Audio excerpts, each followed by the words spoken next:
Shalom saudara, ini saya Uncle Mandil. Video ini saya buat sebagai kesaksian Uncle Mandil dan juga pembelajaran Alkitab, sekaligus meluruskan pemahaman-pemahaman yang liar dari orang-orang yang salah memahami Alkitab, khususnya dalam Matius pasal 8 ayat 21 sampai yang ke-23 ya.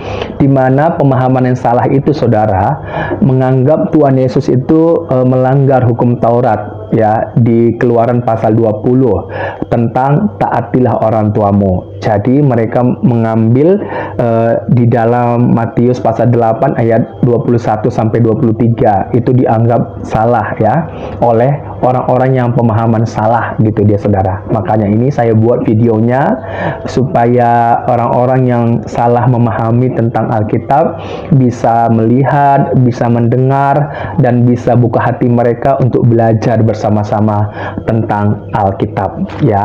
Di sini saya seharus bertanggung jawab juga untuk memberikan pemahaman tentang Alkitab karena saya adalah penganut Kristen, pengikut Tuhan Yesus Kristus. Saya pengikut Tuhan Yesus Kristus bukan hanya dari besar, tapi dimulai dari kandungan ya, hingga saya mengalami perjumpaan dengan Tuhan ya, di perjumpaan secara pribadi ya. Saya sudah jelaskan seperti apa perjumpaan saya secara pribadi dari usia 5 tahun, dan ini saya tidak perlu perpanjang mengenai kesaksian saya, tapi di sini saya mau memaparkan tentang untuk meluruskan kesalahpahaman dari orang-orang yang salah memahami Alkitab ya, khususnya Matius 8 ayat yang ke-21 sampai yang ke-23. Saya akan bacakan dulu saudara apa isi dari Matius pasal 8 ayat 21 sampai yang ke-23 ya. Seorang lain, yaitu salah seorang muridnya, berkata kepadanya, "Tuhan, izinkanlah aku pergi dahulu menguburkan ayahku." Tetapi Yesus berkata kepadanya, "Ikutlah aku dan biarlah orang mati menguburkan orang mati mereka." Lalu Yesus naik ke dalam perahu dan murid-muridnya pun mengikutinya.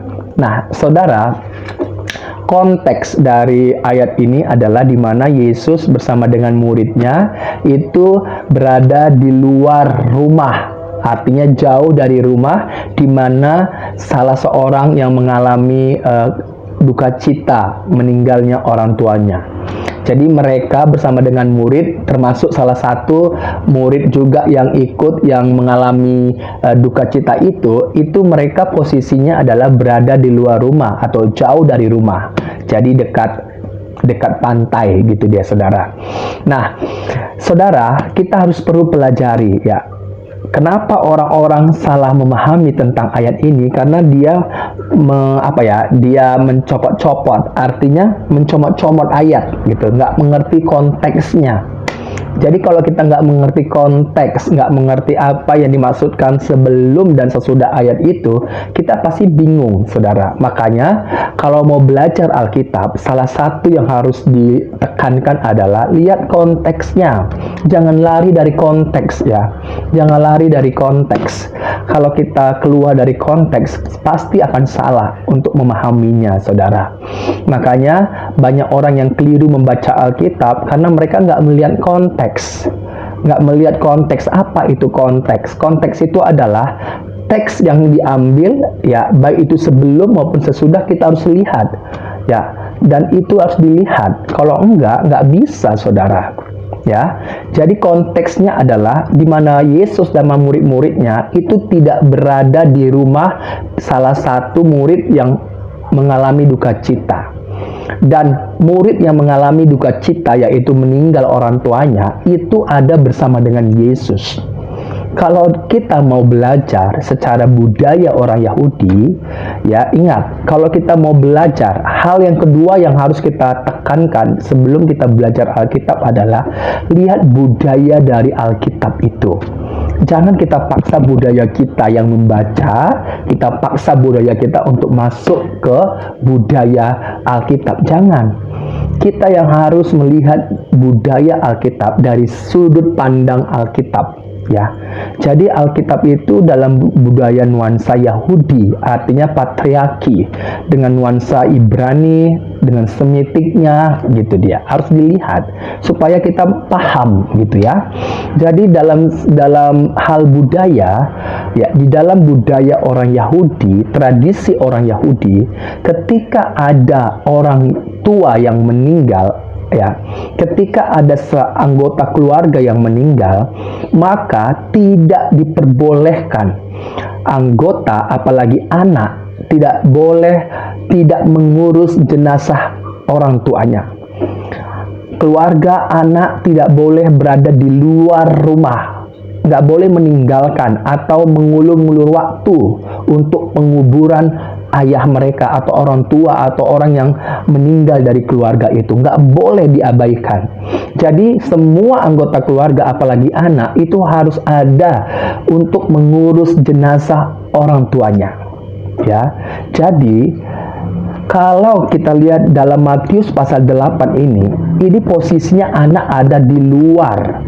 Berarti itu sudah terjadi pemakaman. Artinya bahwa anak ini, ya, murid Yesus ini itu berbeda hari karena sudah dikuburkan, sudah selesai itu dikuburkan, sudah selesai semua acara, saudara. Dan ada beberapa hari ke depan, dan ke hari ke depan itulah di mana Yesus bersama dengan murid-muridnya termasuk yang mengalami duka cita ini. Gitu dia. Nah, di dalam kebudayaan orang Yahudi, ya, itu ada yang namanya mengenai Kefod Hamet, ya saudara. Kalau kita belajar apa itu Kefod Hamet? Kefod Hamet itu adalah pemuliaan jenazah. Apa itu pemuliaan jenazah? Pemuliaan jenazah itu orang yang meninggal itu tidak boleh diulur waktu untuk dikuburkan. Nggak boleh besok, nggak boleh. Pada hari itu juga harus dikuburkan. Makanya sebelum dikuburkan, mayat itu segera untuk dibersihkan. Orang yang meninggal itu segera dibersihkan. Kemudian dikafani. Jadi tidak ada darah apa-apa di tubuhnya karena sudah bersih, saudara. Seperti kalau kita lihat, ya saudara, di mana Tuhan Yesus juga ketika dia disalib, ya, ketika dia disalib, maka Yesus, mayat Yesus itu segera untuk diturunkan, untuk dibersihkan. Ya, jasadnya itu segera dibersihkan. Makanya dua orang, ya, ahli pemuka agama dan juga anggota majelis dari Sanhedrin, ya, Yusuf Arimatea sama Nikodemus, ya, pemuka agama orang Yahudi. Luar biasa, dua orang ini mengurus mayatnya Yesus. Kalau kita baca, saudara, di dalam Yohanes, saudara, pasal 19, ya, ayat yang ke-40, di mana Nikodemus dan Yusuf Arimatea itu mengurus mayatnya, jasadnya Yesus untuk segera dikuburkan. Jadi sebelum dikuburkan harus dibersihkan dulu, saudara. Makanya itu Nikodemus merempah-rempahi jasad Tuhan Yesus. Tubuhnya dirempahi, ya, dikasih rempah-rempah. Kemudian setelah itu udah bersih, baru dikafani, saudara. Jadi tidak ada darah apa-apa lagi, saudara, sudah bersih semuanya. Nah, baru dikafan. Setelah itu baru dimasukkan ke dalam goa. Makanya dikatakan di situ bahwa Yesus setelah dikafani, setelah dirempah-rempahi, kalau saudara mau tahu berapa jumlah kilo rempah-rempah beserta dengan minyak yang paling harum, mahal, itu diberikan untuk membersihkan jasad Yesus. Kurang lebih itu 30 kilo, saudara, dirempah-rempahi. Luar biasa sekali, bahwa memang benar tidak ada darah apa-apa lagi yang menempel di luar tubuhnya, di luar jasadnya, ya saudara. Jadi sangat bersih. Setelah itu dikafani dan dimasukkan ke dalam goa. Ya, nanti kurang lebih 3 tahun setelah daging-daging ini lepas dari tulangnya udah bersih, nggak ada lagi daging, saudara, baru itu diambil lagi, tulang-tulangnya diambil lagi, kemudian dimasukkan dalam peti namanya ossuari, ya, peti ossuari. Jadi bentuknya kecil untuk tempat diletakkan tulang-tulang.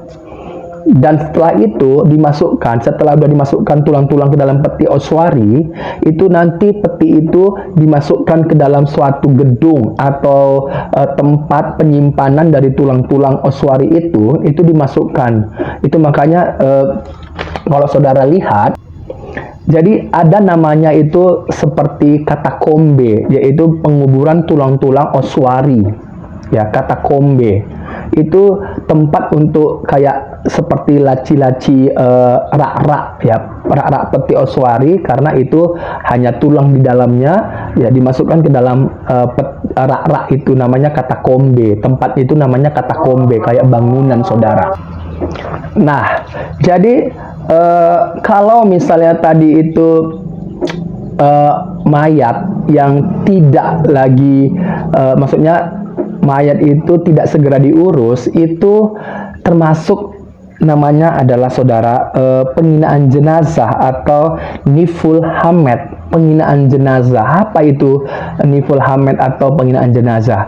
Kalau ada orang yang meninggal dari anggota keluarga kita dan itu tidak segera dibersihkan untuk dikuburkan, ataupun kita mengulur waktu, apalagi ditunda besok, saudara, itu namanya penghinaan jenazah. Ini adalah kebudayaan dari orang-orang Yahudi, tradisi dari Semitik, gitu, saudara. Jadi sangat-sangat tidak boleh menunda untuk pengurusan pemuliaan jenazah supaya segera dikuburkan, gitu, saudara. Dimasukkan ke dalam goa. Nanti sekitar 3 tahun, tulangnya bersih, baru dimasukkan ke dalam peti Oswari, seperti yang dilakukan kepada jasadnya Yesus pada waktu itu, ya, saudara.